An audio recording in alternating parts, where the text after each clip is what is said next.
I love American Girl dolls, if you couldn't tell. These beady-eyed, little-toothed, 18-inch sacks of vinyl and historical trauma have been a major element of my entire life. From American Girl books, movies, the American Girl place in New York, I've been loving and collecting these dolls since my 5th birthday, and I have no plans to stop anytime soon. But once you have them, you can't just look at them, can you? Some people make clothes, some people do crafts, and some people take photos and videos of their dolls.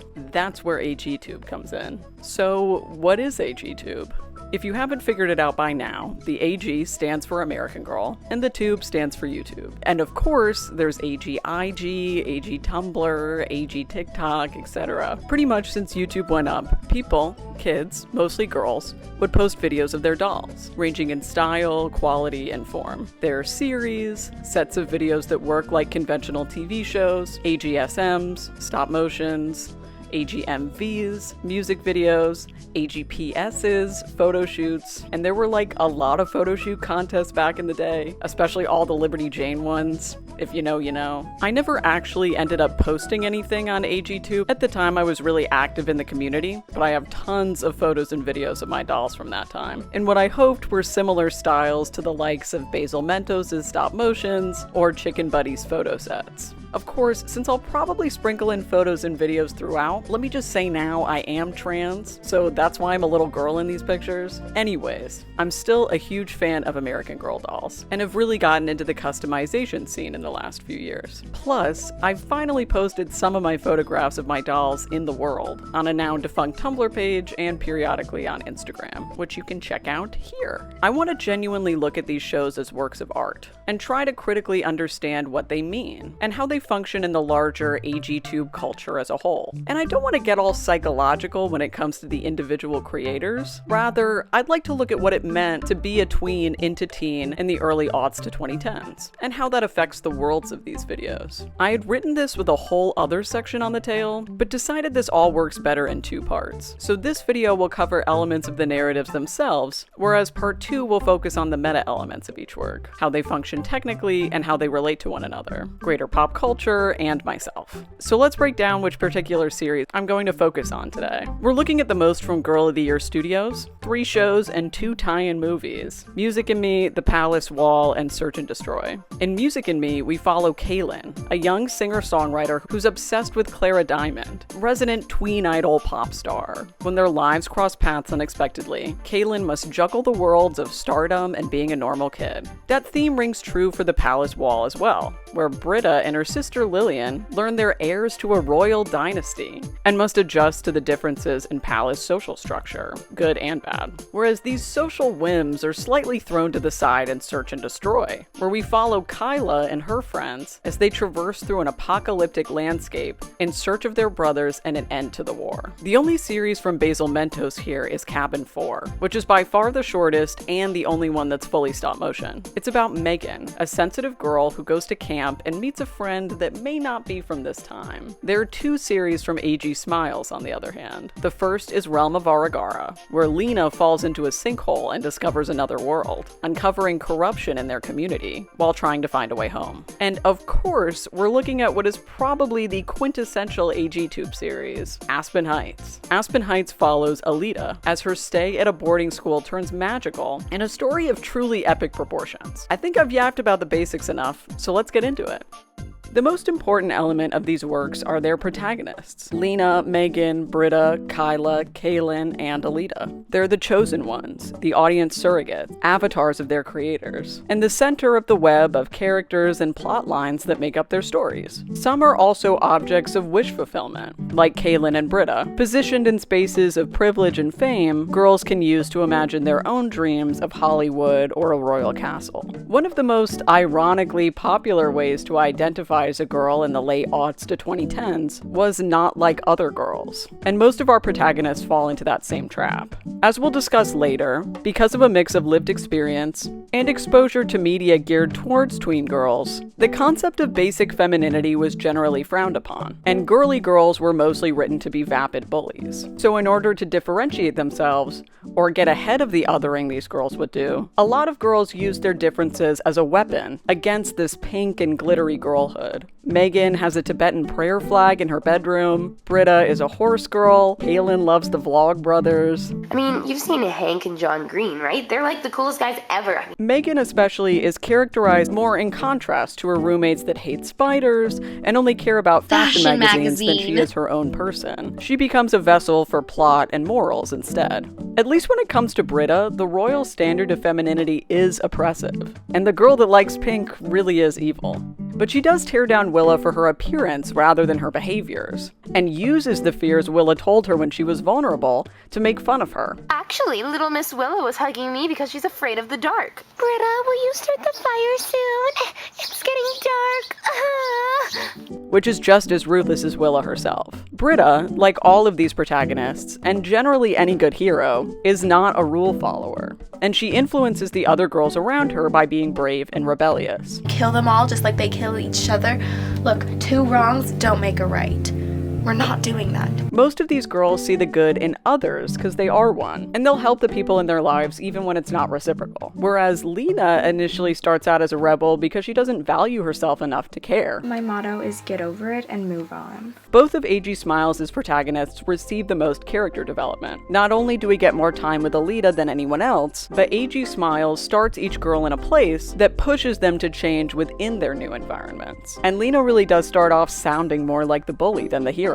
We don't know why until later in the season, but when we get flashbacks, we learn her parents died in a car crash, which drastically shifted her demeanor. I mean, yeah, I'm upset, but people die every day. And it sucks that it was my parents, but I'm not gonna let their death destroy my life. I mean, you only live once. Lena, what is the matter with you? You would never say this before. Remember when you were like sweet and nice and innocent? The old Lena would have never done this. She used to be so cautious and caring and nice all the time.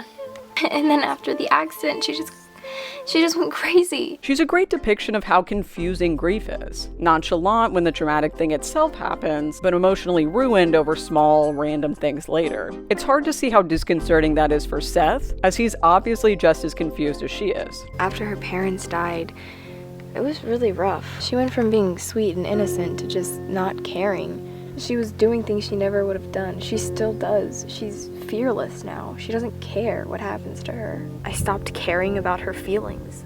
I didn't think she would do anything about it. And then one day she just broke up with me.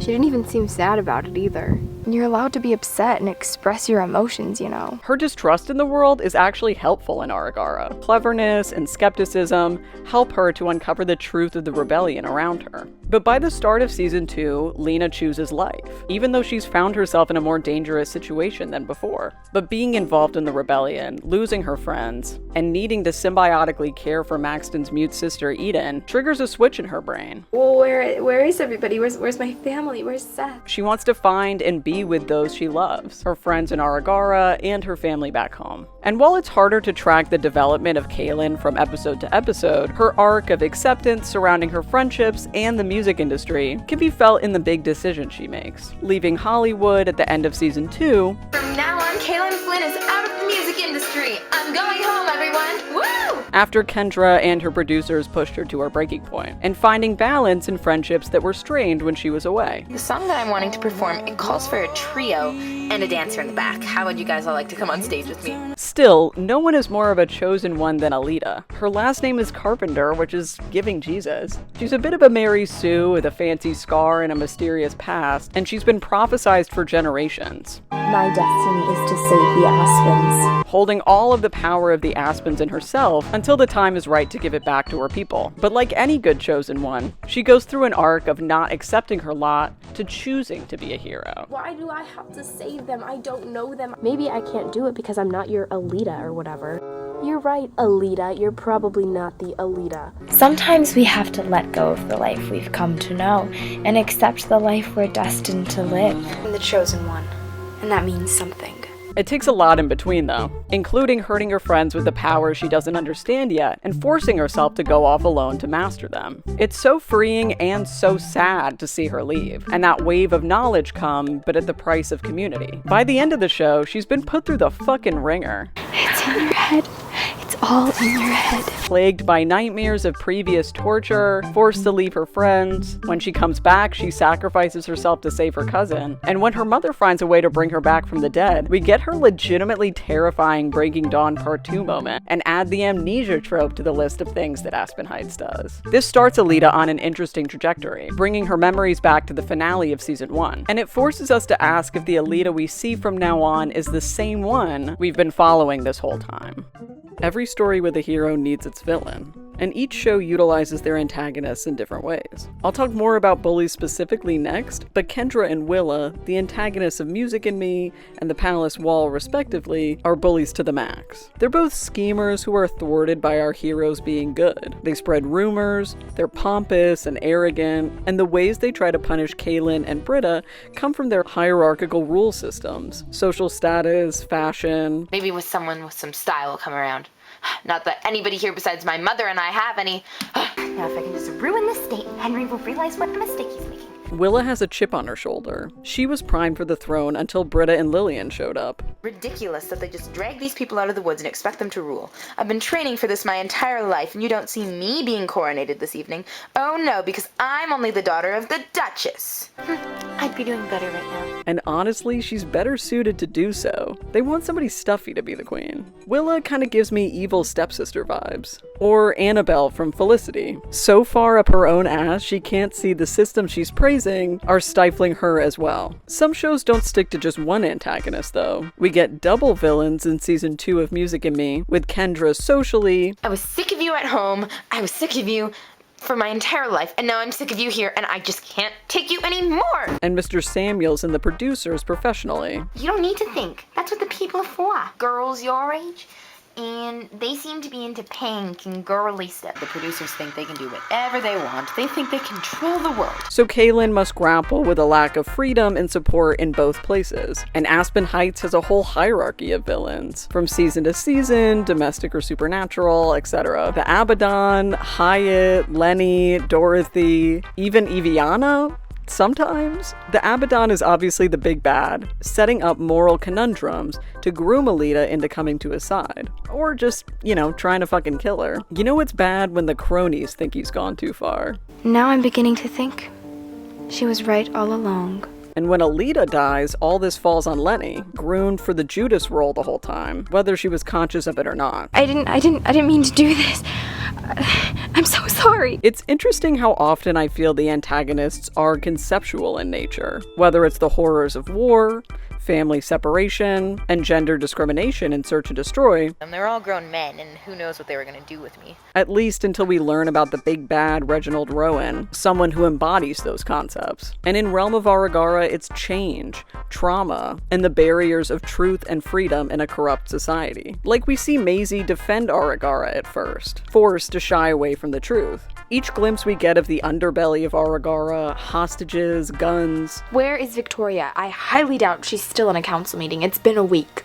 She's busy. The dark side of Purr. And I'll rip your throat out. While there really isn't a single big bad in Aragara, it's the systems themselves that hold that role. I think whatever government system is set up here, I think it's messed up. Because people are revolting. Bullies are a staple of media geared towards and starring teen girls. And we get stereotypical bully characters in basically every show. What each work chooses to do with them is what interests me. Bullies are a generally Disney-esque popular girl, probably wearing lots of pink, probably speaking with a high-pitched snotty accent. They're all probably rich as well. She's trying to help support her family and hopes to one day help build a school in Africa. Her family's freaking still inking rich. She doesn't need to support anyone in that place.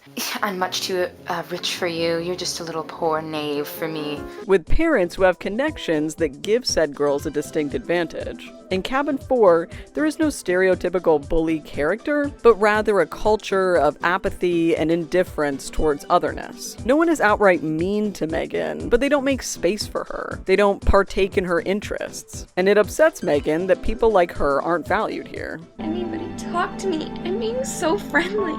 This is true too in Search and Destroy. All the girls are sassy to one another. No thank you, Shay. Thank you for keeping me from bleeding out and dying. No? Alright then. Maybe Dr. Shay is just gonna leave you laying here in a field and we'll see what happens, alright? But this isn't a time to be a real bully. Everyone needs to stick together to survive.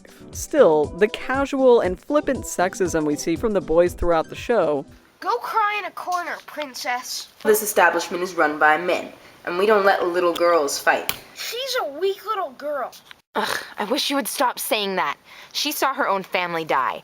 And we girls, we've been out here battling just as much as you have with less equipment and training. We're not weak. We're just as tough or tougher. Girls. Is bullying in a way, but almost too serious to call it such. The real queen bees of bullying are in Music and Me and the Palace Wall. Kendra literally inspires a seemingly diegetic music cue to show how fucking horrible she is. One of her cronies is Ava, who used to bully Kaylin before they secretly become friends. A twist I really enjoy here and that keeps coming back to bite everybody in the ass. But of course, this cruelty from Kendra comes from insecurity, the biggest tenet of anti-bullying rhetoric. Kendra was jealous and wanted Kaylin as a best friend. We learn her parents are rarely in the picture, and she must act out in order to receive attention, whatever kind it may be. Okay, does she enjoy putting people down? Because that seems the only reason she came here. Actually, yeah, Clara, it's her second favorite hobby besides singing. And find control in a life where her parents have afforded her too much and too little in all the wrong places. Whereas AG Smiles knows how to layer and transform character completely but still naturally. A show like Realm of Aragara is too gray for bullies. And similar to the subject matter of Search and Destroy, social groups are too focused on everyday survival to truly delve into bullying for bullying's sake. There's all the time in the world for bullies at the start of Aspen Heights though, and thus we're introduced to Livia and Brianna. They start off very Disney, the airheaded ringleader with a more airheaded but slightly endearing crony, only complaining, scoffing, and excluding in most of season 1. But the two girls are the ones who have to help our main group of friends work together to stop the Abaddon at the dance. In season 2, Livia is traumatized as well. Well, I really can't remember what happened. Oh, that's okay. I can. Which starts a gradual arc of redemption and sympathy. You don't understand what I'm going through, what it was like. I thought you all were dead. I, unlike the rest of the school, am not oblivious to what's been going on. We learn of her past with one of the boys, Brianna becomes embroiled in one of the Abaddon's plots firsthand, and they're just kind of folded into the friend group by the end of the show. Mean that I'm part of your little clique? We don't even have a clique for you to be a part of. Oh, please. You guys have a clique. Just let her join. I love that. It reminds me of Zuko. It's amazing we can see this kind of development tracked from season to season, with real events to back it up each time. And Brianna is just an incredibly done version of that endearing airhead type. She's actually funny. I got a tag and everything. You made your own sign and you clearly didn't care enough to even spell monitor correctly. What? It's O-R, not E-R. O-R? Ben told me you got your magic powers. You're like a magician now, right? I don't know. I kind of like broccoli. Do you even know what broccoli is? Yes, I was born in 2012. Wait, no. I love my bears, and I love my stuffed animals, and I love my bears, and I love my stuffed animals. I'm missing my French quiz. Brianna, you don't even take French, weirdo. You calling me weird when I win the Brianna Award. The what award? That's not even a real thing. Stop making up things. You're not the hall monitor, and you're not gonna win some Brianna award. And AG Smiles utilizes the element of surprise whenever she becomes legitimately involved in the action. While the lack of consistent boy dolls stop fathers from being a big part of the equation, the worlds of AG shows become complex matrilineal societies, and it is fascinating to see how mothers function in these worlds. And to start with, the lack of functioning. Mothers here rarely have agency. They're absent, avoidant, or literally dead, as to give their daughters an excuse to have their own agency. Free from the constraints of normal girlhood, each protagonist can go unaccompanied in their adventures and pantomime adult life. No food all the time, and I just felt terrible because I was the oldest, and my parents were young when they had me, and they just couldn't look after us all. Like in Search and Destroy, we do actually get to see Kyla's mother, but the only thing we really see her do is cry, or try to hold it in around her kid. She's pragmatic and leaves in the first episode, allowing Kyla to go on the quest for her brother. Palace Wall fits nicely into the Disney princess dead mom trope. which frees them up but also gives them trauma for the backstory, which is similar to the girls in Music and Me. Whether or not the parents are alive, they're barely in the picture. Kaylin's dad leaving, so her mom is always working. Kendra's parents throw money at her. Ava's leave her at Abby's house while they go on long trips. And of course, in Aragara, Lena's parents are dead too. Instead, her older cousin takes care of Lena and her younger sister. I don't know what to do. I'm only 22, I'm just their cousin. The older sister mother figure rings true throughout a lot of these as well. Lillian is the protector and the breadwinner. The moment I turned 18, I knew I was getting out of there and I was taking you with me. And I've done so, successfully. Maddie is the professional manager and the domestic caretaker. I don't need another agent. I need a big sister.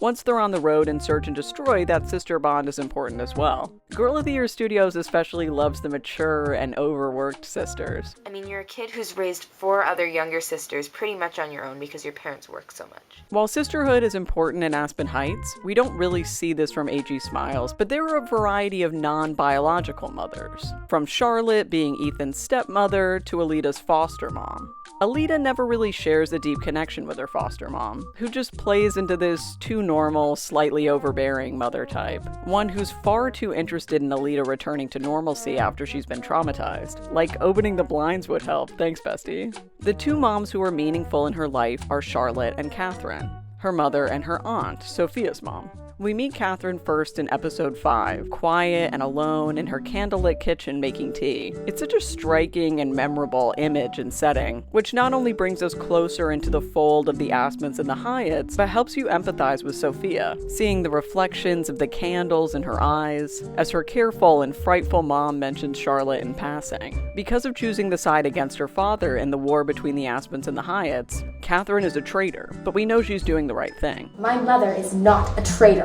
She becomes an important mother figure to Alita, showing her and us the ropes of the world when Charlotte can't. Mothers shape their children's views, their style, their lives, intentionally or not. And we see how that affects someone like Willa when she accepts it, or someone like Charlotte when she rejects it. Charlotte, where's your dress? Charlotte, where's your proper shoes? Charlotte, where's your balance? But here's where we digress to the Palace Wall tie-in movie. Willa's mother was purely a spoken character in the past, but we actually get to see her here. Her mother becomes the primary antagonist of the film, stealing a topaz Camden is going to sell to fix their economy. And Willa thinks this is so she can finally get the throne. But when it turns out her mother gave Willa the crown to really crown herself, we're not only privy to the cycle of abuse that made Willa the bully she is. Willa decides she won't be complicit in that abuse, and locks her in the dungeon. A good mother can offer solidarity, safety, knowledge, and experience. And Charlotte and Catherine can do this not only for their children, She'll be alright, sweetie. It's just stressful right now. but their friends as well, really listening to the kids, even if the struggles relate to their own children. That's something I've always really valued about my own mother, and I appreciate how positive the relationships Charlotte and Catherine make with each individual kid in the friend group. But that tension is there in a variety of parent-child dynamics in Aspen Heights, which focuses a lot of its lore and themes around lineage, generational advantages, and generational trauma, which is true in a particularly depressing light when it comes to grief and sacrifice. There are so many sacrifices parents make in Aspen Heights. What do you mean? We're not giving him up. You have to. I really do. I wish that I could watch you grow up. As long as the baby's safe, it doesn't matter what happens to me. You understand?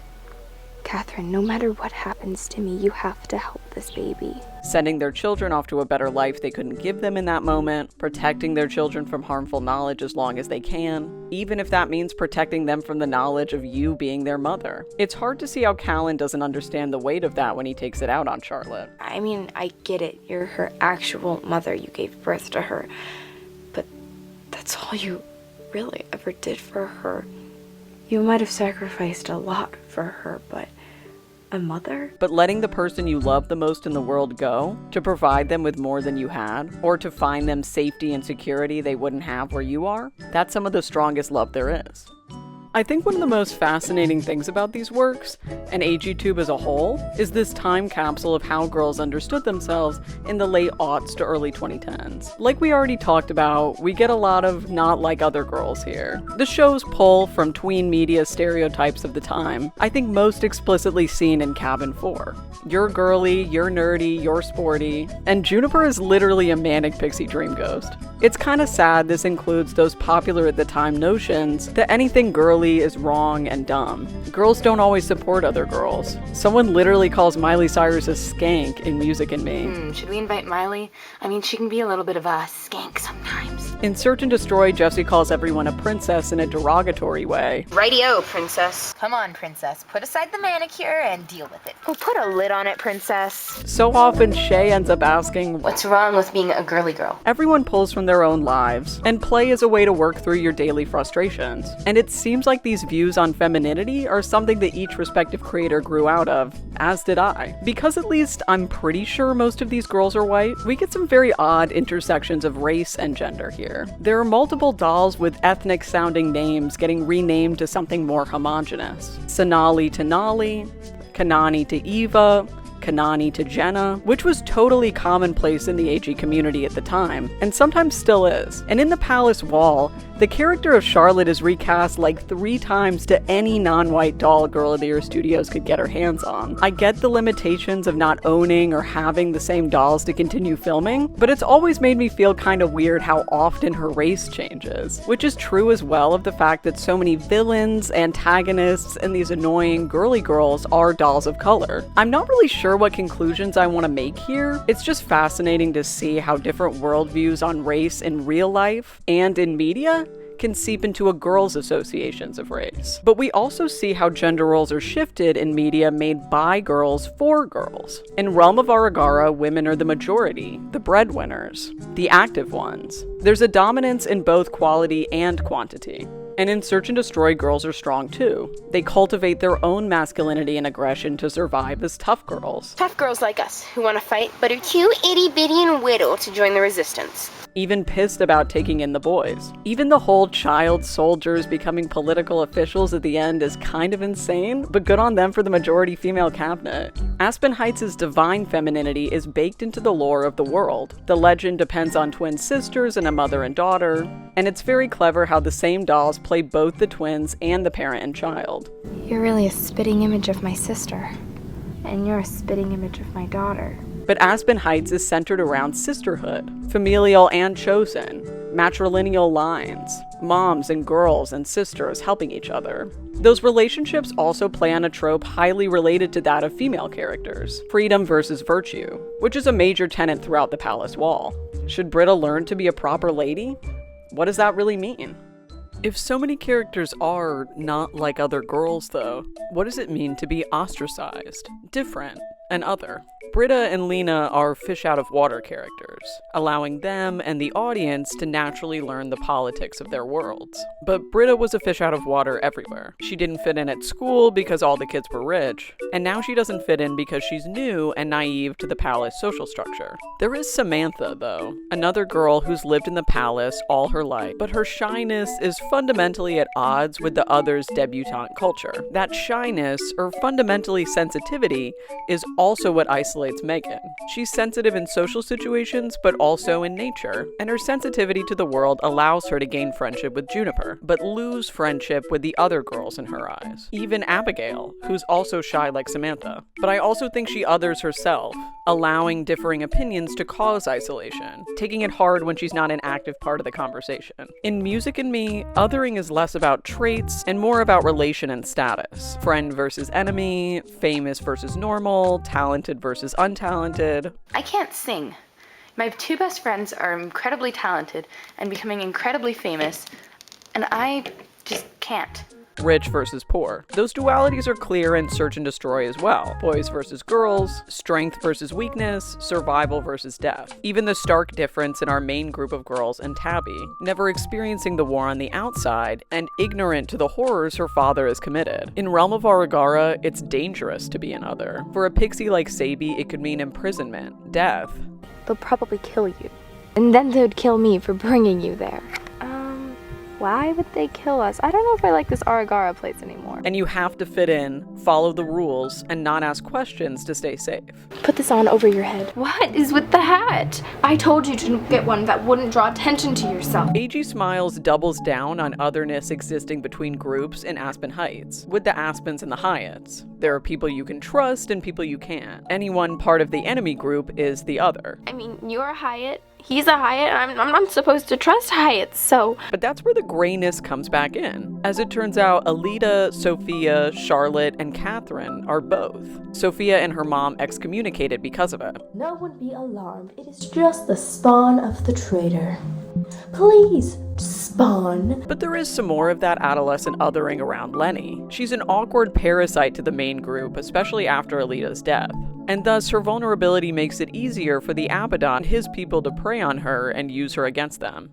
Let's take this moment to delve back into the greater AG subculture. We've talked a lot about American girls, but what about American boys? AG themselves only began releasing boy dolls in 2017, and I think they're ugly. But this created a void in which customization was the only fix. Basically, passing back and forth the same few links to mohair wig retailers, and sometimes making videos unboxing or showing the customization process. Because of the level of care that went into creating a boy doll, each channel generally featured only one or two, and any other boy characters would be played by dolls with their hair up. So how did these shows utilize their boy characters and understand boyhood in a girl-dominated landscape? While many girl characters represent tween media of the time, I feel boy characters are more fan fiction than anything. Very 2013, Your Name, Wattpad stuff. While boys are genuinely non-existent in Season 1 of Music and Me, in Season 2 and in The Palace Wall, boys are objects. Other pop stars who are literal beards. Jackson, I'm your boyfriend for the party. Princes forced into arranged marriages. See Princess Britta Kingsley and court her, as he may become king. What? What me? With no personality besides boy. Just distinctly not girl. She worked around this in some of Search and Destroy by utilizing her brother for some voice acting, as well as help with explosives, which I always thought was really sweet. It is incredibly jarring though when suddenly the boys' voices switch to a very pitched down Girl of the Year Studios, instead of her obviously younger brother, but budget cuts. Just a figment of your imagination. Can't believe my best friend isn't dead. Still, Search and Destroy has two boy characters, and utilizes them much more than her other shows, as well as the larger theme of cultivating masculinity, the need to fight, protect, and provide for your family, which starts out as a man's duty, only the brothers go off to war. Women have to be 18, boys only have to be 16. And Kale talks down to them. But a war zone doesn't stop the possibility for love, as Kyla's had a longtime crush on Xavier, and only really begins to understand those feelings right before he dies. It's so funny to me that her quest is seemingly to find her brother, but once her brother's back, all she ends up doing is rekindling this romance. His death absolves him of his misogynistic rhetoric as well, remembered as a long-lost love war hero figure in the end. He fought his hardest and hoped that one day his dream would come true. Unfortunately, Erd never lived to see that. In fact, he died just moments before, fighting to kill my father. And very heroically so. But Seth from Realm of Aragara and Ben and Callan from Aspen Heights, while still being these sort of Tiger Beat cookie cutter ideals, are like actually characters with personality. Boys in general play a much bigger part in A.G. Smiles' work, and she's actually good at writing age-appropriate flirting. Don't you dare step on my feet like you did in the 8th grade dance. I have improved my dancing skills, thank you very much. Well, I hope so, for the sake of my toes.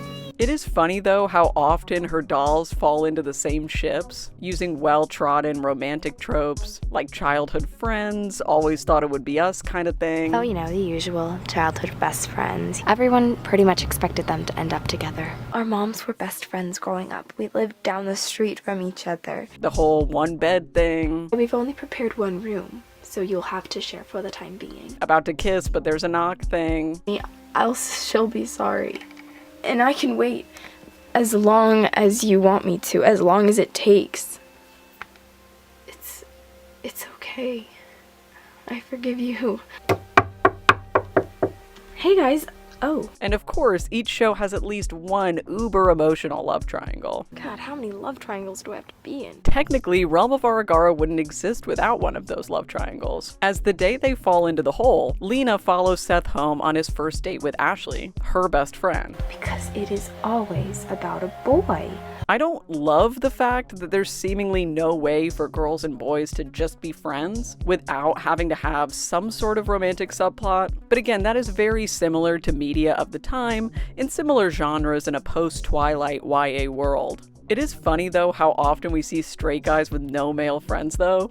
So as much as I love watching hair tutorials, and I do, can we please watch literally anything else? Where I really start to get uncomfortable though are the creepy male manipulator kind of tropes that a lot of AG Smiles boy characters fall into. Ben and Callan both won't leave Alita alone. I mean, no one says they want to be alone and then actually wants to be alone, you know? I do. I still don't want to talk. Yeah, well, we all do stuff we don't want to. Scoot over. So I don't care what you say. I'm not leaving. Just leave me alone, Ben. No. Ben, leave me alone. I want to be alone right now. Here we go again. You know, no one says they want to be alone and actually wants to be alone. Yes, people do. I do. Well, I don't care. Look, Alita, I know that you've been laying low, tiptoeing around me, because you thought we might be siblings, you know? Incest isn't cool. But now you know we're not. And I'm irresistible. And the boys fight over her like an object, no matter how funny or how cheesy it is. I'm not scared of you. Yeah, you should be. There's also a very odd love triangle in childhood friends Locke and Maisie and the pixie Sadie, where Sadie is partially the aggressor. Yes, she did force me into a relationship, but I'm happy. Well, you kissed me and I felt a little pressured and... Oh, stop it. You're so cute. Hey, babe. Babe? Yeah, we're together now, Maisie. We kissed and stuff. But back in Aspen Heights, I like how honest Ben and Livia find themselves at the beginning of season 4. Livia, you kind of scare me. The idea of being with you again is scary. Because when we were together, it was either really good or really, really bad. Let's be friends. I'd like that. It's genuinely a good portrayal of being in a young, shitty relationship and finding your way through it. A lot about the romance in Aspen Heights is good. Alita and Callan are mature about their relationship. It's interesting to see it unfold, especially as it starts with them literally playing house, in domestic situations like cooking for one another or wearing each other's clothes. Even their teacher says they're in love. Him and that girl were a couple, and they were in love. The conversation they have in the season 4 finale, I probably love you too. it's a lot. Like, the tension is insane. Callan is insane, and I love it. Have you tried the infamous Expecto Patronum? But he's also like a human being. He and Alita are truly the most fleshed out characters of any AGTube work, especially because we're privy to not only their parents and immediate family members' stories, but that of how they play into the legends and lore of their civilizations. School, lessons, or camp is a fundamental part of the daily routine of most girls' lives, and it is for the protagonists of basically every show we're looking at here. How do these shows understand and value the purpose of systems like education? What does it mean to go to school? Education itself basically never features in any of them. We get a teacher character in Realm of Aragara that does little to no teaching. There's actually a mention of homework in season 2 of Music and Me. I have so much homework. And some of the teachers and the principal of Aspen Heights have a prominent role in Charlotte's past, but that's about it. School is just an object, a setting, a backdrop, a thing to get in the way of something else more important, whether it's magic or playing music. But I have a life, and I need to go to class. Is school really that important to you? Well, it's the only normal thing I have left. You have school. You have to go. Don't you have classes, homework to attend to? You haven't been to school in weeks, Callan. I'm sure your teachers are getting concerned and you're getting very far behind on your schooling. And you? What kind of institution are you running? I mean, the 4 main characters in Music and Me are literally the only ones that go to the school, and Camp in Cabin 4 seems to be like one fucking day long. Instead, you go to school to have fights with bullies, to uncover mysteries, to make friends, have talent shows, play games, or because they're connected to the school by family or legacy. At least in Cabin 4, Camp is there for Megan to experience the natural world. But it feels like her parents just kind of dropped her there because that's what everybody else was doing. Also, why are they telling ghost stories in broad daylight? That always gets me. To close out this first video, I want to look at the relationships that are integral to every one of these shows. Friendships. They fill in the sets of characters we follow, are the backbone of every story, and they give us a reason to care about the groups of people on screen. But what makes or breaks a friendship? How and why do they grow and change? What does it mean to be a bad friend? Or a good one? And how do these dynamics change when you're part of a group? Fundamentally, friendships in these shows, like in real life, are based on proximity. Friends are in your community.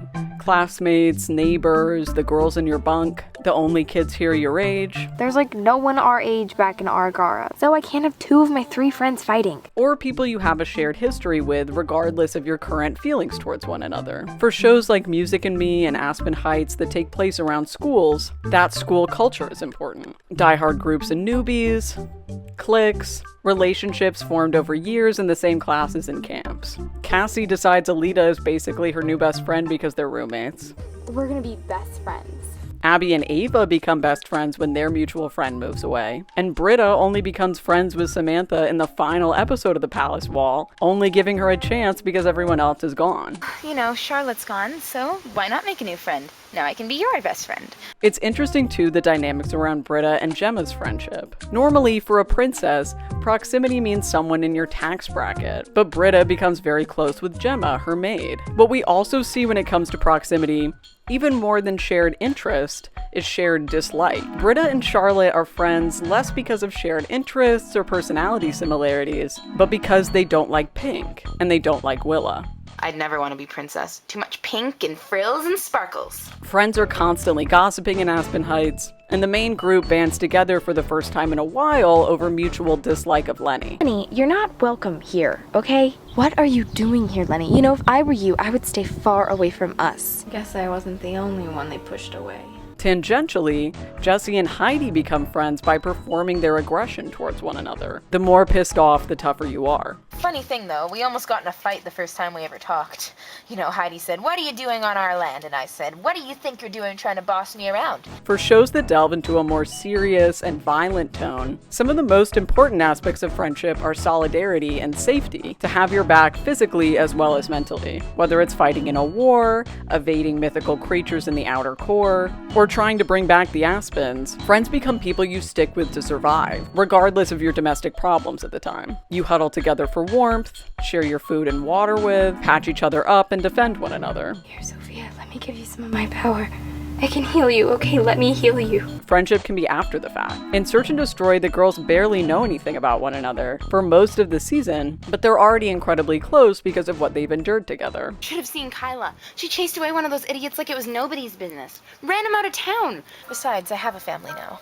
It's you girls. Like all teenage relationships, a lot of these friendships are fraught, and teens being teens issues still permeate through the fantastical or dangerous plots unfolding, approaching dangerous situations in the same way they would an argument with a friend. It adds texture and complexity, and I love that. But AG Smiles especially is good at holistic representation of friend dynamics. We've been waiting and waiting for you to get things back to the way they were, and now, well, things changed and we had to keep moving without you.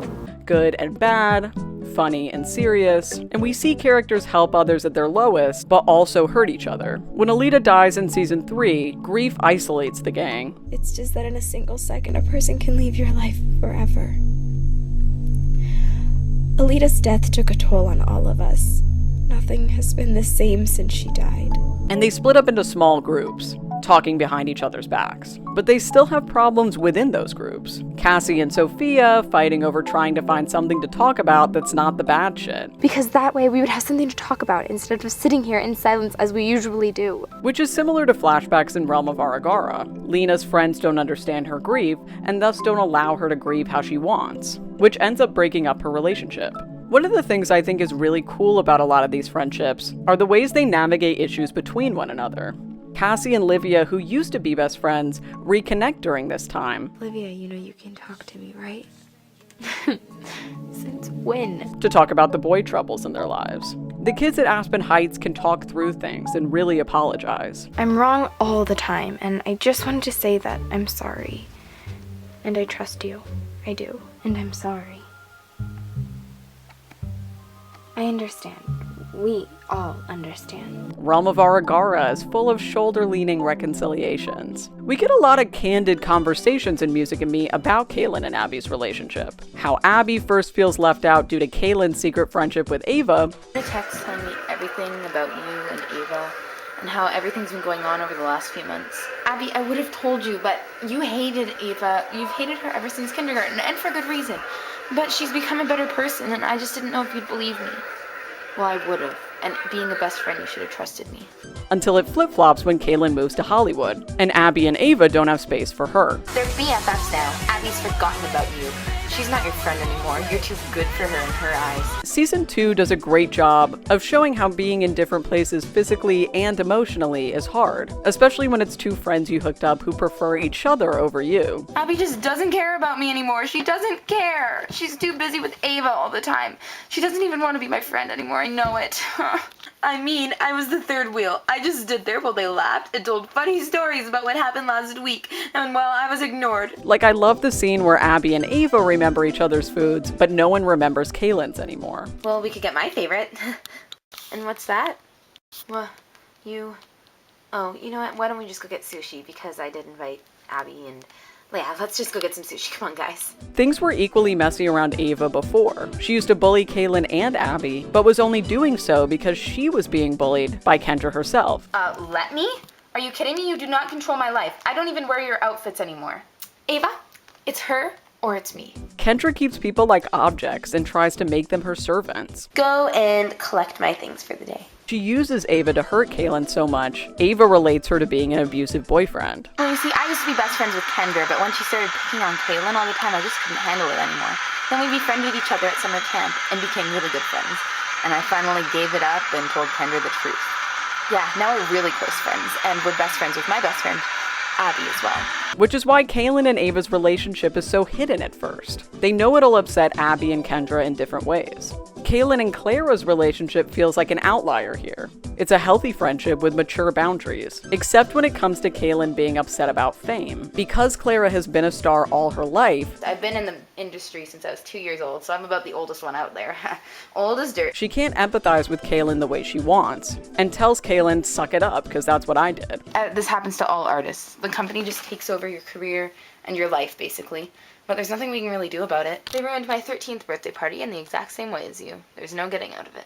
I feel like a lot of season 2 is a karmic punishment for making Clara come see her perform when it was her one night off. Now Kaylin has to get it. When talking about friendships, especially among tween girls, best friends are particularly important. Best friends should talk more often, wouldn't you say? Yeah, best friends should. And I'm sorry, but I cannot just let my best friend be alone forever. I would be so much happier if I could be best friends with Kaylin, but she already has a best friend. You guys are my best friends, and I will tell you the whole truth. We were best friends since birth. We get along much better than you and Kaylin ever would have. Abby has to come. She's your second best friend. Do you need a new best friend? What was wrong with me? Now she keeps calling Ava her new best friend. I mean, you're supposed to be my best friend. I'm supposed to be telling you everything. You really shouldn't treat your best friend like that. Take that, Kendra. I have 2 best friends and you have 0. Most of the social drama in Music and Me relates to who's best friends with whom. Apparently, you're only allowed one best friend. I assume the 2 of you are best friends? No, we have different best friends. We're just friends. Which is why Abby doesn't want to lose Kaylin, Kendra doesn't want to lose Ava, and Kaylin doesn't want to lose Abby in season 2. This rings true especially at the start of Aspen Heights as well. But the Music and Me movie shows the ways everyone can function in a group together. Kaylin, Abby, Clara, and Ava share time, experiences, and interests in different ways, but they don't have to feel superior to one another. Friendships don't just exist for drama, and every show has representation of positive friendship in their own ways. I just came to tell you guys thank you and to tell you guys how much I love you. I'm so glad that I got to meet all of you. You guys have always been there for me, and I just wanted to thank you. We get a lot of domestic fluff in all of these shows, and especially for the more serious ones, it can be warm and welcoming in dark times, for the characters and the audience. That's true in Search and Destroy too, where friends are the one fun thing in a world of not fun things. I love when we get realistic bitchy banter between longtime friends like Lena and Ashley. You can really feel their chemistry. And Kaylin and Ava's relationship in particular allows them to be their authentic selves in ways they can't with other friends, which is true too of Megan and Juniper's friendship. Juniper being someone to expand her mind and show her new things. So, why'd you ask me to come at night? Because that's when the forest comes alive. Good friends help one another, Isn't it obvious? I'm coming with you. even from afar, Please help my friends get out of here. and defend you when you're not there. They get you out of stupid shit, keep trying even when you don't, and get you to do the things you don't want to do in the moment that'll help you in the long run. Good friend groups look out for one another. God, Megan! There you are! We were like so freaked out. We were looking everywhere for you. Grieve together, stick together in thick and thin, and believe you when others don't. Of course, I trust you. Good friends are your home. This is what a family should be like. Well, that's about all for today. In the next part, I'll look at the more meta elements of these shows, and AGTube culture as a whole. The technical elements, the ways they relate to one another and conventional media of the time, and how they utilize these building blocks together to create meaningful stories. For now, though, I do have some favors to ask. First off, if you were an AGTuber or kid active in the community at the time, please drop your stories in the comments. I'd love to hear from some more fans who grew up but didn't really grow out of AG like me. If you have any suggestions of other AGTube topics to look at, leave those down below too. The other thing is really special though. I've talked about Aspen Heights throughout this video, how special it was to the community, and how great of a story it is. But what I haven't mentioned is that it was never finished. AG Smiles was planning on releasing a 6th season in 2018, and came back to YouTube for a little bit a couple years ago. But the last season of Aspen Heights is still lost to time. She did post at least one episode though, and if anyone, I mean anyone, has access to it, please let me know. Name your price. I'll give you the deed to my house. I'll name my fucking firstborn after you, anything. But seriously, if anyone has information on AG Smiles' whereabouts and these last few episodes of AGTube's greatest legacy, comment down below so we can discuss it next time. Thank you so much for watching this video. I can't describe how fun this was for me to do, even though it was a huge labor of love. I've never filmed anything for this channel before either, so let me know how you think this went. Most of next time's script is already written, so be on the lookout for that sooner rather than later. If you have a suggestion for a video, make sure to write it in the comments. If you like the video, make sure to like and subscribe. Turn on the bell if you want to be notified for the next part, and we'll see you next time.